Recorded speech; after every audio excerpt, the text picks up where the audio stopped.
The Philippine National Police is open for any investigation on operations conducted in Kingdom of Jesus Christ or KOJC Group compound in Davao City on June 10. PNP Public Information Office Chief Police Colonel Jean Fajardo has maintained the regularity of the operations led by the Criminal Investigation and Detection Group and the Special Action Force for the service of the arrest warrant against KOJC leader Apollo Kibuloy and 5 other co-accused for sexual and child abuse case.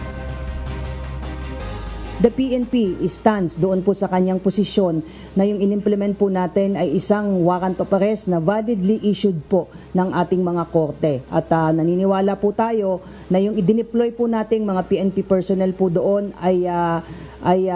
mas marami kumpara doon sa mga normal po nating dinedeploy dahil may mga anticipated po tayo na mga sitwasyon na maaari pong mangyari, which ito nga po, may mga nangyari nga pong resistance po on the part nga po ng ibang mga supporters po. Ang intention po talaga dito is to really maintain yung peace and security during the implementation of search warrant.